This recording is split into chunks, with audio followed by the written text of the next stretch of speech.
He brought jokes. She brought facts. And when Pam Bondi finished speaking, even the studio lights felt awkward. That's the moment America didn't see coming. Jimmy Kimmel thought it would be just another political roast. You know the type: smug questions, crowd laughs, a conservative guest walking off red-faced and rattled. But not this time. Because this time, Pam Bondi walked on that stage. And everything changed. If you thought her viral face-off with Rosie O'Donnell was fiery, wait until you see how she handled a late-night comedian with a camera crew and a script full of snark. Before we dive in, backhand index pointing right, hit that subscribe button if you're tired of Hollywood mocking the people who keep this country running. Because what Pam did that night? It wasn't just a comeback, it was a full-blown course correction. Now let's go back to where it all started. It was supposed to be lighthearted. Jimmy called it Unity Week on his show. A parade of hand-picked guests meant to bridge the divide. And for Monday night, he wanted fireworks. So he invited the woman who made headlines just weeks ago for silencing Rosie O'Donnell, Pam Bondi. She walked out in a navy blue dress, calm and focused, like she had nothing to prove. The crowd gave her a lukewarm clap. Some in the front row smirked. Others whispered. Jimmy greeted her with a grin. Pam. Great to have you, I was worried you might send a subpoena instead. Laughter. Applause. Jimmy was already riding the wave. But Pam? She smiled politely. Then said, well, Jimmy, I figured someone ought to show up tonight who's read the Constitution. Boom. The audience laughed, but not for Jimmy. It was sharp. Unexpected. Unscripted. He blinked. Paused. Tried to recover. Right, and I assume you're here to defend the alternate reality conservatives live in? Pam leaned forward slightly. Reality is where families are skipping meals, veterans are sleeping on sidewalks, and men are dominating women's sports. If that's alternate, maybe Hollywood should visit sometime. Silence. A few heads turned. Jimmy looked down at his notes, the jokes weren't landing like usual.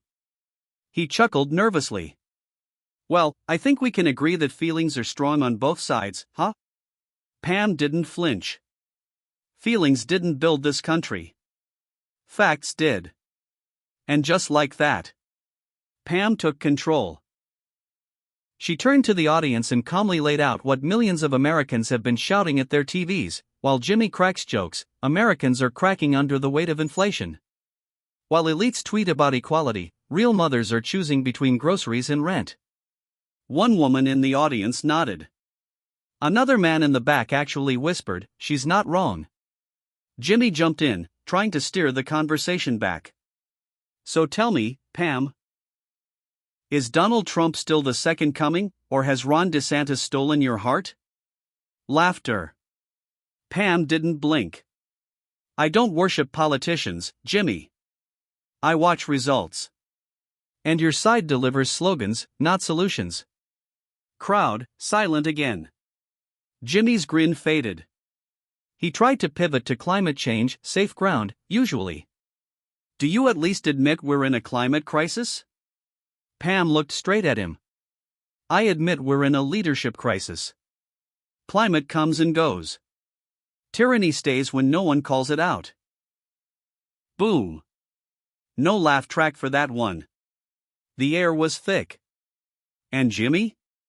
He finally looked like the punchline wasn't funny anymore. But Pam wasn't done. Jimmy Kimmel wasn't used to this. He was used to guests laughing at his jabs. To clapping audiences. To total control. But tonight? He was getting schooled on his own turf. Pam Bondi wasn't playing defense. She was rewriting the rules, one brutal truth at a time. And the crowd knew it. Kimmel tried to shift gears. He laughed nervously and said, well, this got serious fast. I was hoping for a debate, not a deposition. Pam smiled. You invited a prosecutor, Jimmy. What did you expect? A few chuckles broke the tension, but it wasn't for him. Pam leaned in. Look, you have millions watching. You tell jokes about conservatives like we're punchlines. But the real joke? Is what your side calls leadership. The studio fell quiet again. Jimmy blinked. This wasn't supposed to happen. The writers in the control room looked panicked. The teleprompter team froze. But Pam? She was just warming up. While you mock half the country, families are drowning. In debt. In crime. In fear. And instead of asking why, you're handing out punchlines. Boom. Kimmel shifted in his chair. Tried to retake control. Okay, but surely, Pam, you agree that late-night comedy is just that, comedy. You don't really think I'm part of some political machine? Pam's eyes narrowed. Comedy's great, Jimmy, until it becomes a shield. You hide behind jokes, but your monologues sound more like campaign ads than punchlines. The crowd gasped. Someone clapped once, then stopped, unsure.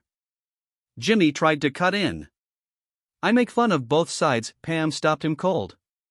When was the last time you mocked Biden for getting his own name? Or Kamala's word salad tours? Or the media turning a blind eye to Hunter's laptop? Silence. Even the cameraman paused. Pam leaned back, calm, collected, absolutely in control. You're not neutral, Jimmy. You're just another mouthpiece in makeup. That was it. The audience didn't know what to do. They came for laughs. But what they got was a masterclass. Kimmel, scrambling now, tried to reach for safe ground. So, are you saying late-night hosts shouldn't talk politics? Pam smiled. Deadly. No. I'm saying if you're gonna talk politics, have the spine to tell the truth. And the decency to respect the people you're mocking. She looked right into the camera. Because the folks watching at home? They're not extremists. They're exhausted. And while Hollywood laughs, they're living paycheck to paycheck. The room was still. Even Jimmy didn't move. That's when Pam dropped the final blow. You've built a career on laughing at others. I built mine on standing up for them. Boom. There was no comeback. No joke. No applause sign could fix that moment. Jimmy sat there, blinked, swallowed, and said, well, this interview took a turn. Pam nodded. No, Jimmy. It finally got real. And just like that, Pam Bondi left the stage not as a guest, but as a voice the audience didn't see coming. The clip would go viral before midnight. And Jimmy Kimmel? He'd learn the hard way what happens when you try to clown a woman carrying the truth like a sword. Pam Bondi didn't storm off Jimmy Kimmel's set. She didn't yell. She didn't throw shade. She just told the truth and walked out. But the impact? Nuclear. By sunrise, the full clip was everywhere. Not the edited version Jimmy's team tried to push out. The raw one. The real one. The one where Jimmy Kimmel sat frozen, blinking, as Pam dropped truth bombs in full, glorious HD. 24 million views in 12 hours. Facebook exploded. X melted down. Conservative YouTubers were already calling it the most embarrassing moment in late-night history. Jimmy's team scrambled. They released a clarified segment full of nervous chuckles, jump cuts, and studio laughter piped in like fake oxygen. But it didn't work. Because America had already seen it. And America didn't forget what it felt like to watch a woman stand tall. On enemy turf. And speak for every single person who'd been mocked, silenced, or shut down. Even some of Jimmy's fans had to admit it. I don't even like Pam Bondi, but she absolutely owned that interview. Hard to laugh when the truth hurts that bad. The comments weren't from bots. They were nurses. Truckers. Retired veterans. Moms. Real people. People Jimmy had been laughing at for years. now watching him struggle to respond to a woman who wouldn't play along. But the backlash came fast. CNN's reliable sources called it a far-right media stunt. MSNBC called it toxic patriotism. Rolling Stone ran a headline, "Bondi's bold tea dressed as bravery." But even that couldn't put the fire out. Because Pam wasn't backing down. She went live that night from her phone, no makeup, no fancy set. Just her and the truth. "They think I embarrassed Jimmy. I didn't go there to embarrass anyone. I went to tell the truth. If that hurts your feelings, that's not my problem." Boom. 500,000 views in under an hour. Pam Bondi wasn't trending because she attacked. She was trending because she didn't flinch. She didn't soften her words. She didn't apologize. She didn't hide behind a podium or a press team. She did what America is starving for, a leader who speaks with spine. And it wasn't just social media. Fox News picked it up. Ben Shapiro called it one of the most cold-blooded takedowns of the decade. Tucker, now independent, said Pam Bondi didn't just survive, she revealed everything that's wrong with late-night liberalism in 12 minutes flat.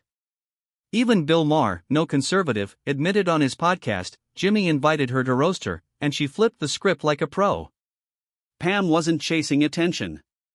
She wasn't auditioning for headlines. She was building something. A voice that resonated with Americans from coast to coast, from the diner booths in Ohio to the living rooms in Texas. And now she had their full attention.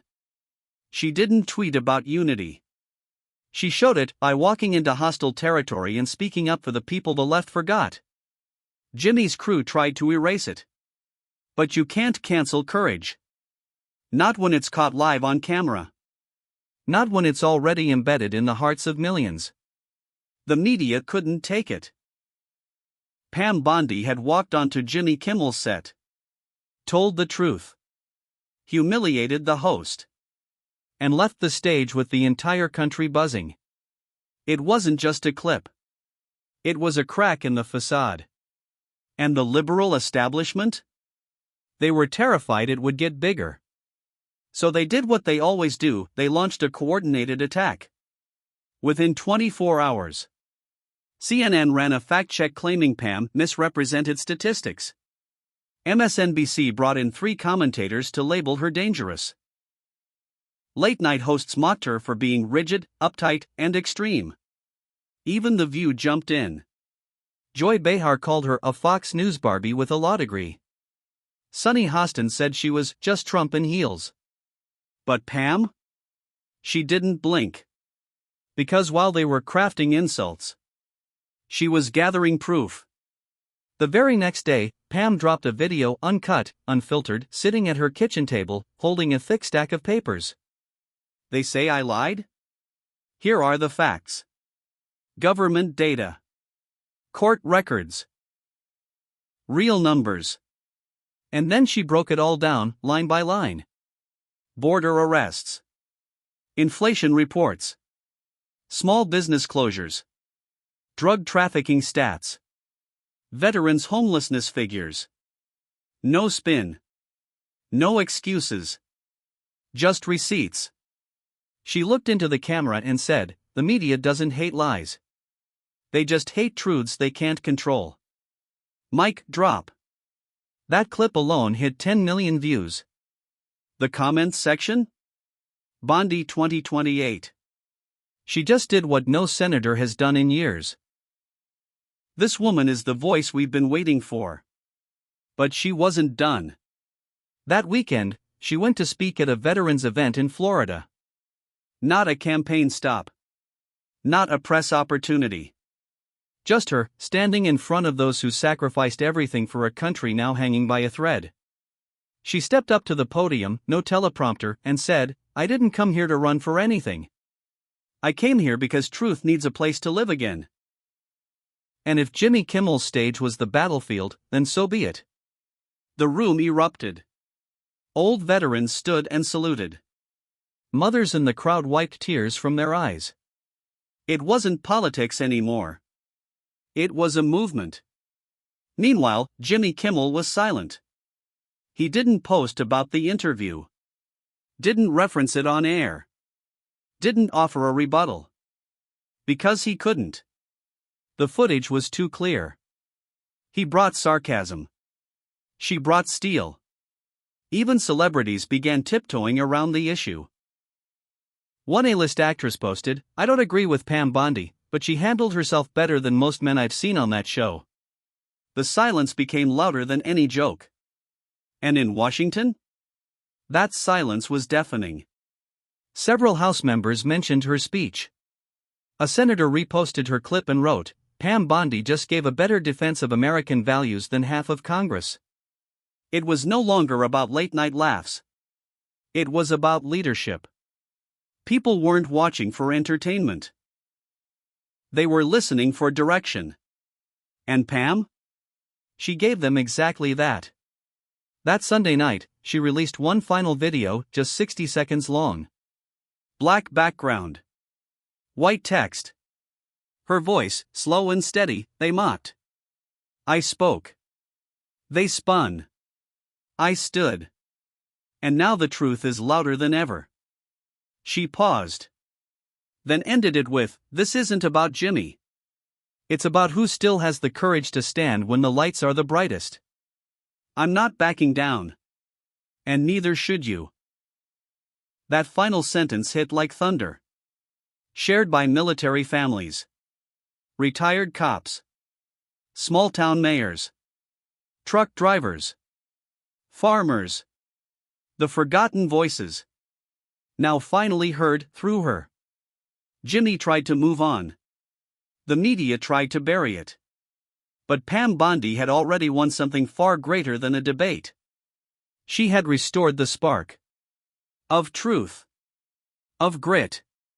Of real American spine. And the country? They weren't just watching anymore. They were following her lead. By now, the media had tried everything. They mocked her. Twisted her words. Labeled her dangerous, radical, out of line. But Pam Bondi didn't flinch. Because she wasn't playing for applause, she was fighting for the soul of the country. And America could feel it. For weeks, the fallout from the Jimmy Kimmel interview had only grown. Pam's video replies were getting more views than CNN's primetime lineup. Small towns were putting her quotes on church signs. Veterans were calling her the last voice of courage in a room full of cowards. But behind the scenes, she was planning something bigger. Something no one saw coming. Then came the announcement. No press conference. No red carpet. Just a simple tweet, Thursday night. One stage. No scripts. Just me, and the truth. Watch it live. The internet exploded. No one knew what she was about to do, but millions were ready to watch. Thursday, 8 p.m. The screen faded in. No flashy logo. No corporate sponsor. Just Pam, standing alone, spotlight overhead. An American flag behind her. A folded military uniform to her left. A Bible to her right. She began slowly. They said I embarrassed late-night TV. I didn't mean to. I just couldn't stay quiet. Her voice was steady. While Jimmy Kimmel jokes about middle America. My uncle died in Vietnam. My cousin lost his job to Biden's economy. My neighbors sleep with loaded guns next to their beds. Because of the border you pretend doesn't exist. The chat box lit up with, "Fire, fire, fire, tell it, Pam." America's voice. She continued, "This fight isn't about me. It's about every mom who skips dinner so her kids can eat. Every father who works 2 jobs and still can't pay rent. Every veteran who served with honor and got forgotten by the very country he fought for." Then, she paused and dropped the line that would break the internet. "I'm not here to run for office. I'm here to remind the ones in office who they work for." Boom. Twitter froze. Facebook lit up. News outlets cut in live Bondi's address taking internet by storm. But Pam wasn't done. She turned toward the camera. This isn't about left or right. It's about the people versus the powerful. About truth over talking points. About courage over comfort. Then she pointed behind her at the uniform and Bible. I stand here because others stood before me. Braver. Stronger. Quieter. And I owe them more than silence. Then came the twist. Pam stepped forward. I'm not forming a pack. I'm not selling merch. I'm not running a campaign. She held up a small card. It read, America First Legal Defense Fund, Protecting Patriots from Cancel Culture. I'm launching this to help whistleblowers, fired nurses, deplatformed veterans, silenced students, every American who's been punished for loving their country. The crowd watching from living rooms across the nation? They stood. And they cheered. This wasn't about celebrity anymore. It was about leadership. She didn't need a laugh track. She didn't need a party behind her. She didn't need permission to speak. Pam Bondi stood alone. And shook the system. With nothing but the truth. While others hid behind scripts. She faced the fire. While the powerful played politics. She spoke for the people. And tonight, millions heard her. Loud. Clear. Unapologetic. Pam Bondi didn't just win the moment. She lit the fuse for a movement. Fire if this story hit you in the heart, backhand index pointing right. Subscribe right now for more truth the media won't touch. Speaking head, drop a comment below. I stand with Pam. Bell, hit that bell, because the fight for America is just getting started.